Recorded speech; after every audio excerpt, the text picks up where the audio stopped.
you make some mistakes, and luckily perfection's not required here on planet Earth. Um, we imperfectly practice to reach an inner perfection that we could call shared love and light, nirvana, heaven, source, lots of different names. Just give it a capital letter and make it available to all. And that's ultimately what we aim to join with. So yeah, it can weave in and out. And then eventually the results of practice become so sure and steady and certain, like you said, you just want to practice more. You just want more of that because uh, as long as we're here in time and space, there's no end to the depth that we can go to the unlimited nature of the healed mind. Well, um, we were talking about the direct path that, all roads, all paths lead to the same place, some being more direct than others. Uh, do you think yoga is a direct path? I know that it can be. Do you think it was to you? Do you think A Course in Miracles is a direct path? In all of my time here in this go round, I have found the Course to be the most direct path. It can be frustrating at first. I mean, when I first picked it up, it was Greek to me. I was frustrated with it. I couldn't make sense of a lot of it, but I did what it said, and that's in the instructions in the workbook. It says this: you don't have to understand this. Love cannot be taught; it can only be experienced. So, and it says you don't have to.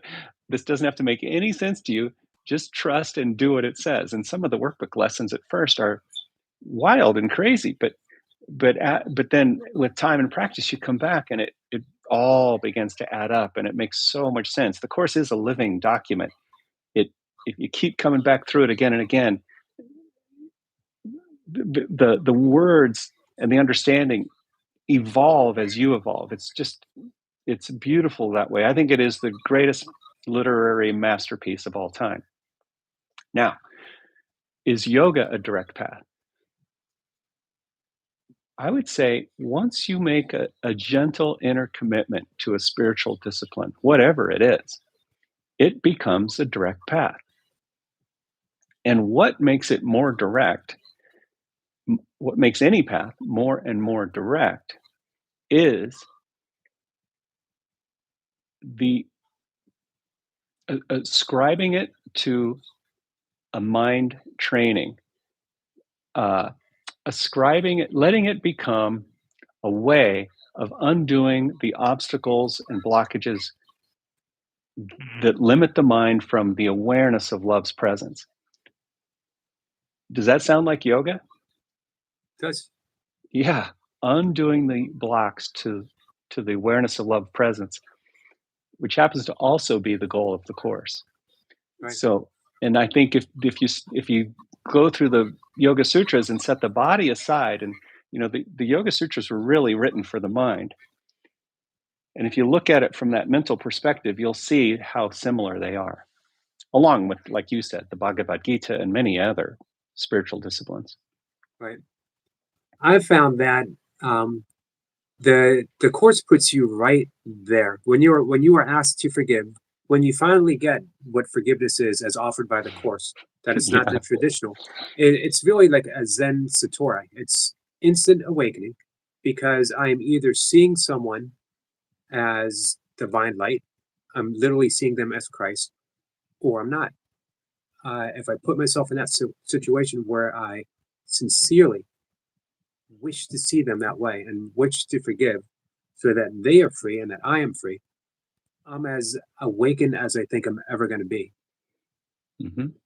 Yeah, that's it. To see the Christ light, to see the love and light in another, is to see the healed self in me. That's namaste. Right? That is the practice of namaste.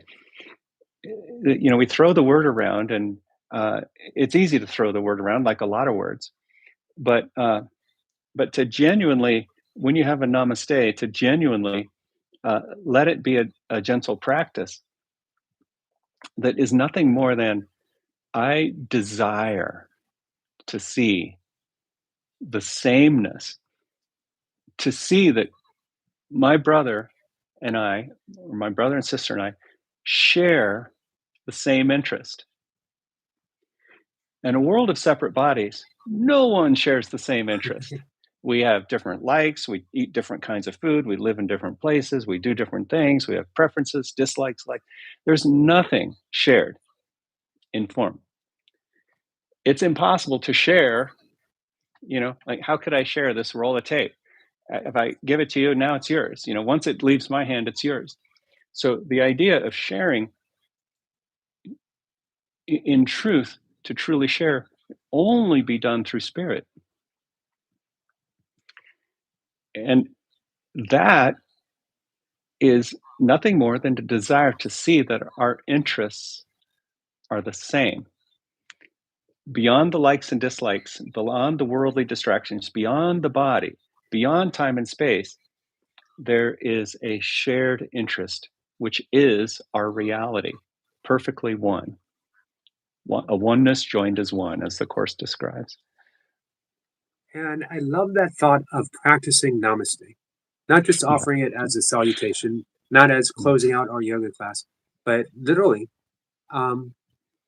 moment by moment, every encounter, having it as our practice.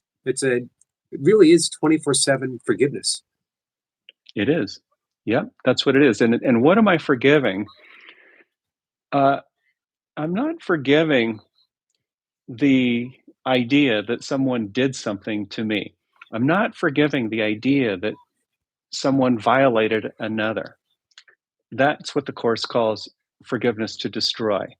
It's the Course says it's really actually impossible to first identify the error and then forgive it. Okay, and so then we say, okay, well, my gosh, what is forgiveness then? Uh, True forgiveness means that I'm forgiving the idea that something even happened. I'm forgiving the idea. Really, this is what helped me a lot. I am forgiving the judgment in my own mind. So if I feel irritated, if I feel violated in any way, I don't have to deny the idea that that happened or seemed to happen in form. Okay, that the Course says that's the wrong use of denial. But instead, I can deny the idea in my mind. I can deny the judgment that says that this thing occurred and violated me. That's the undoing, and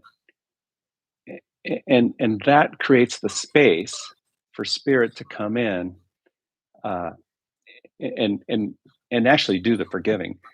The personality self, Jeff Bailey, cannot do the forgiving. I have to Right. step back, let spirit come in and unwind that. And as I do, the